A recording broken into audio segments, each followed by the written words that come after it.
Lawyers of Reddit, what is the dumbest thing your client has ever done? Defendant is at a preliminary hearing for a domestic battery charge. Alleged victim, his wife, girlfriend, whatever, failed to show up, so the prosecution dropped the case. The judge told the defendant it was his lucky day and asked if the defendant had anything to say about that. Defendant starts to explain his point of view on what happened and just about talked himself right back into that domestic battery charge. Indeed, if the judge hadn't been in such a good mood, he might have. Rule of thumb: if your charges get dismissed, STFU and GTFO. This happens constantly. Guy hires us to defend him against charges by an ex-girlfriend that he is stalking, harassing her. We get girlfriend to agree to drop the criminal charges if our client agrees to have a restraining order entered. This prevents the client from having a criminal record or risking jail time. After this is all worked out and the restraining order has been entered, Guy contacts girl. I spent the summer after my first year of law school representing children in the public defender's abuse and neglect docket. Basically situations where kids are taken away from their parents because of abuse and neglect. The parents and the government are also represented parties in these proceedings. Now the bar is set very low for parents. Basically they have to have adequate food, shelter, and supervision with no abuse. When kids are taken away, the moms, almost all parents in the system are young, single, and poor mothers, are told they can get the kids back by holding down a basic job, getting an apartment, testing clean for drugs, and breaking up with whatever abusive douchebag they are seeing. The number of mothers who couldn't satisfy these requirements were astounding. Failed drug tests, bad relationships, quitting jobs arbitrarily. I saw it all, and my heart goes out to all the children who drew those straws in life and ended up in foster care institutions and felt unloved. What about stupid lawyers? How about this one? Friend of mine once out of business with stupid partner, hires a highly recommended lawyer to handle contractual issues. He hands him over business keys, credit cards and mobile phones so that he can return them through proper channel. Over 6 months, former business partner's lawyer keeps sending threatening letter asking for return of said keys, credit cards and mobile phones. Eventually sues. Dumbar's lawyer doesn't allow friend to come to the hearing, call him 1 minute before it starts, and never mentions he had said items all along at the hearing. Friend loses and has to pay damages. Oh, and lawyer sends bill the same day, then goes on vacation for a couple weeks. Needless to say, friend is hiring new lawyer to both appeal and sue former lawyer. My aunt is a lawyer and this isn't really stupid on the part of the client, more on the part of the DA, but they let a group of staff handle a critical piece of evidence before they had analyzed it without gloves. Ruined the case for them. Client got off. Client was friends with the DA. Remember when Burger King had those commercials that featured a guy with little hands who didn't want to be seen eating a Whopper? I had a guy come into my office and wanted to sue Burger King for defamation because he had little hands. To the guy's credit, he did have little hands. I had a client get popped for DUI. The officer didn't do a good search, so my guy ended up in jail with about 30 ecstasy pills and a gram of C. Afraid of being caught with that stuff in jail. A felony. He snorted a few bumps, took some ecstasy and gave the rest away. The deputies suddenly had 24 guys tripping balls in the receiving hall. They do a search and my idiot client still has the baggies in his pocket. He was also so fricked up at that point that he licked one of the sheriff deputies, which got him a battery on a peace officer charge tacked on. Not a lawyer but someone I went to high school with was arrested. He served his jail time and ended up out of jail on probation. He couldn't find a job to pay for his probation and court costs, so he decided to rob a bank. He walks into the bank and hands a note to the teller saying he's robbing the place and give him money. She doesn't, he leaves. She flips his note over after he left to find that the piece of paper he used was the backside of his probation papers with his address and info all over it. He was back in jail shortly thereafter. Call me every day for 30-45 minutes at $175 an hour asking the same questions each time just for reassurances on his case. His bill was over $10,000 prior to trial.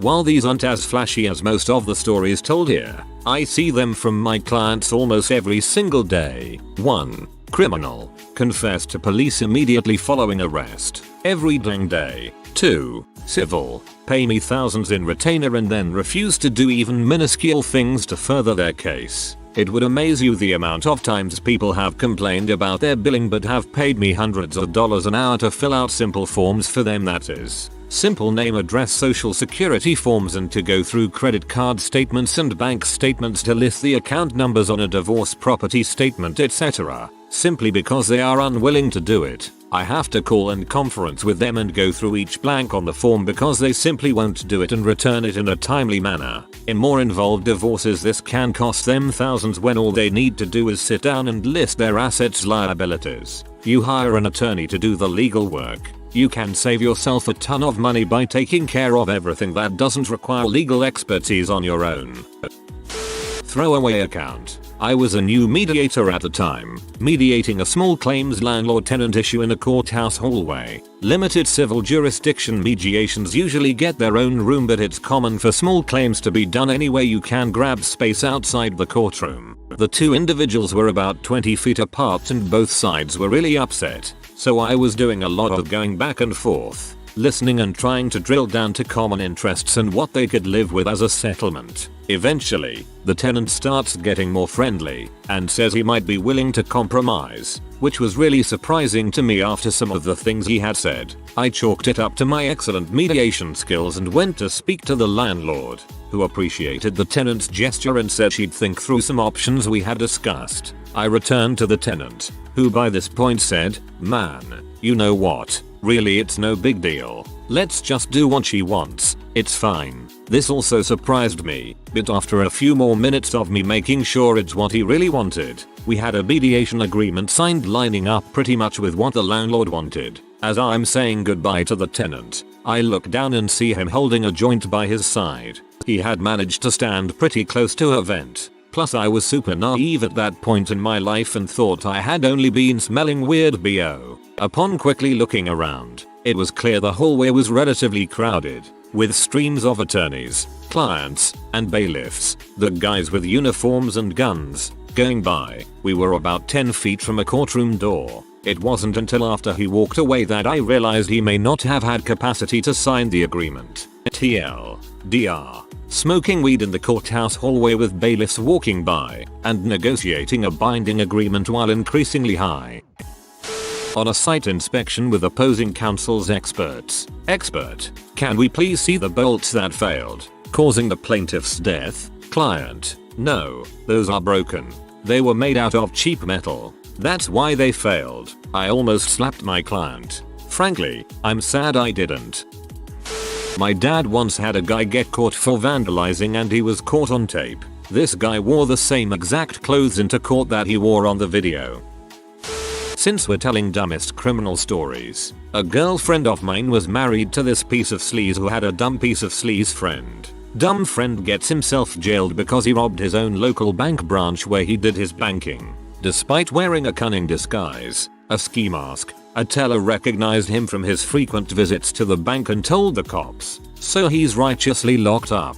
My girlfriend gets raided by the cops at 6 AM looking for the moderate crop of plants they've got planted in the backyard. She asks how the cops detected it and they told her. Apparently dumb friend had written them a letter from jail. Dear piece of sleaze and Fargle's dumb girlfriend. How are you? I am fine. How is your crop doing? I can't wait to get out so we can smoke some bitching weed. The drug supply in here is very unreliable, so I hope you are looking after that crop real well. Haha. Say hi to everyone for me. Love, your friend, one of the dumbest criminals ever. All mail was read by the prison censors, so they informed the cops and my friend and her piece of sleaze husband got busted. The judge ordered you not to touch anything in the storage unit where your husband's stuff is, so don't even go there. Breaks into the storage unit and pours bleach over everything. My dad is an attorney, and these stories are somewhat relevant. Backstory: father's office is robbed and the guy took a bunch of our IDs, passports, social security cards, that we kept at my dad's office. A few months later, not sure of the timeline, my dad is in court for another case meeting. Guy enters the courthouse, going through security for a hearing for some unrelated charges. My dad gets called from his meeting and the security guys were laughing. Hey, get a load of this, mister. Spretty21's dad. This guy says he's you. I believe he was then charged with robbing my dad's office. Another story. My dad is in a meeting with some guys who were unaware that my dad fluently speaks their native language. They were telling him one story in English, then would switch to their native language to confer about covering up the truth. My dad let them go on like this for a while before finally cutting in their language, and asking them about the real story. They were extremely dumbfounded and busted. This will probably stay buried, but hey, it's out there. NYC criminal defense attorney here. All inmate phone calls at the city jail, Rikers Island, are recorded. I remind my clients on a regular basis that somebody is listening to all their calls, and that they should never discuss the case or call anyone related to the case from jail. I had a client who was charged with stalking and harassing an ex-girlfriend. The thing about these charges was that this was the first and last time I had seen a legitimate case of double jeopardy, defendant being charged with the same crime twice. The defendant had already pled guilty and done a small amount of jail time for the same incidents. I walked into court on our first appearance supremely confident that my client would be walking out of court a free man.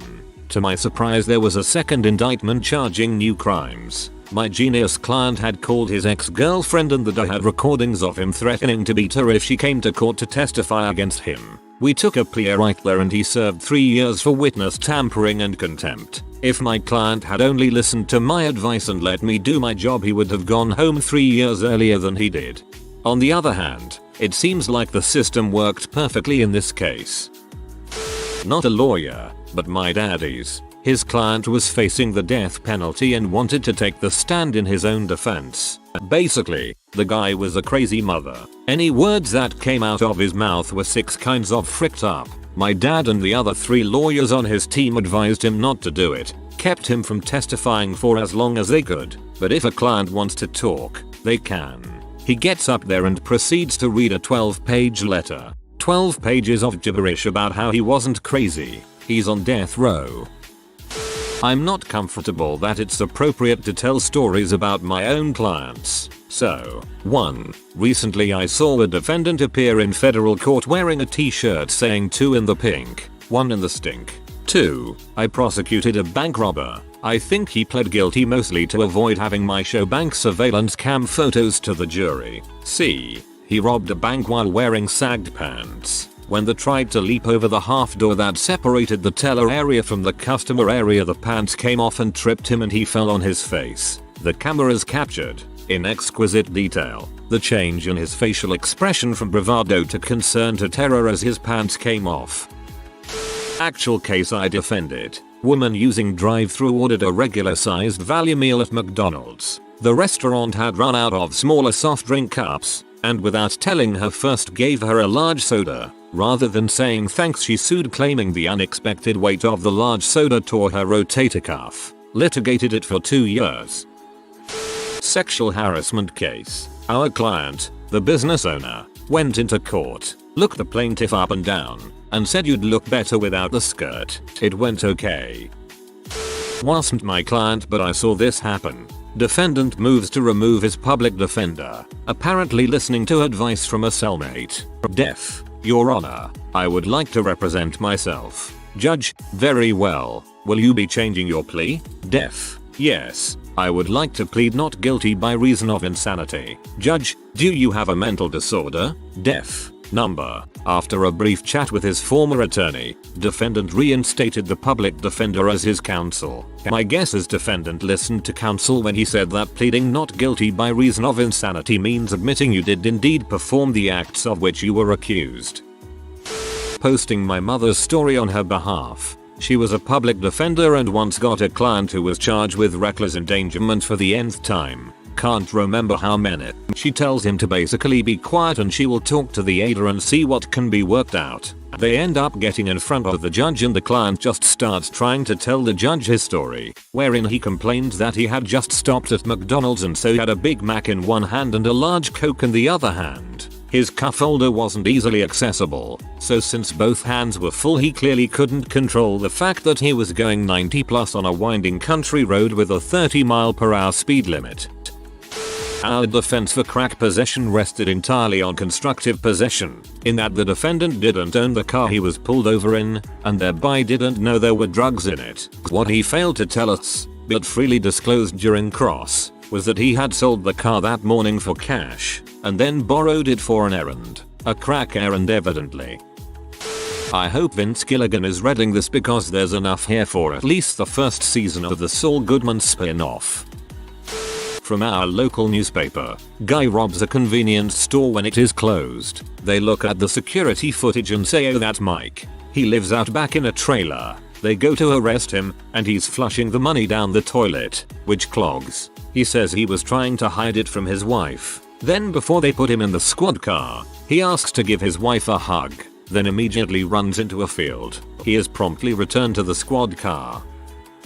Not a lawyer, but this happened to a guy that I knew in the Marines. His wife had been cheating on him while we were deployed and he found out after we returned. They got into an argument and she tried to leave. He grabbed her arm to stop her. She files assault charges and I end up going to court to appear as a character witness. My friend is on the stand and the exchange is as follows. Prosecutor: did you put your hands on wife to keep her from leaving? Dumbass: no, sir. Prosecutor: tell the court what happened then. Dumbass: well, what happened was that she tried to leave and I grabbed her arm to try to talk to her. His lawyer: audible facipum. This happened in Jacksonville, NC. As it was explained to me, assault can be that simple. Just him grabbing his wife by the arm was enough to constitute assault. He ended up getting probation for a couple of years. Probably will get buried. But it happened to my dad, where he was at the courthouse to meet with the judge and when going through security he had his wallet stolen. Well, this genius of a fellow who took his wallet was already being tried in court that day on, you guessed it, charges of theft. Yes, this brilliant man stole from the security line at a courthouse in direct view of cameras. People are great. Not a lawyer, was a cop. Cop friend of mine finally busted a guy for weed. The lawyer got the charges dropped. Fruit of the poisonous tree. As soon as he is dismissed, dude walks to the evidence room and asks to get his weed back. Signs the paper to take the weed into his possession and is immediately rearrested.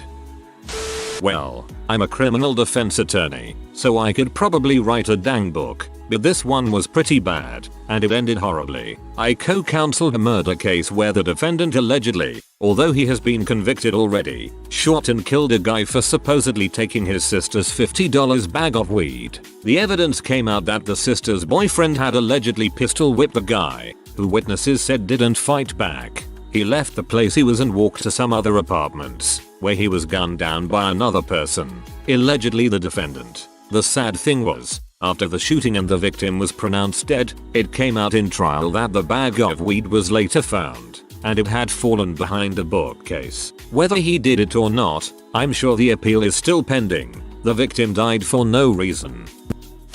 Former client posted confidential and/or privileged documents on Facebook. Facebook is now used in the majority of domestic cases. BTW. My dad was clerking for a judge a while back. He sat in on this case. Prosecuting attorney, to accused, and Mr. X: do you remember what you were doing on the evening of blah blah? Accused looks at his lawyer: what was it you told me to say? When he asked that again. Law student here, but I had a professor who was a former public defender share this gem. Her client was on probation after being released from prison, and was riding his motorcycle on the highway when he saw a cop pull over another driver. He decides this was his cue to pull over as well, approach the officer, and disclose that he was currently in possession of a knife and HE, both of which would obviously violate his parole. When she asked him why the heck he would do that, he said they were going to find it eventually. Sounds like he wanted to go back home. I am a lawyer. I'm not going to breach my duty of confidentiality to my clients. However, I once saw someone else's client try and steal the court clerk's handbag when he was called up to sign his bail bond. If you are new to the channel, you can subscribe. I publish new videos every day. Until then, check another video.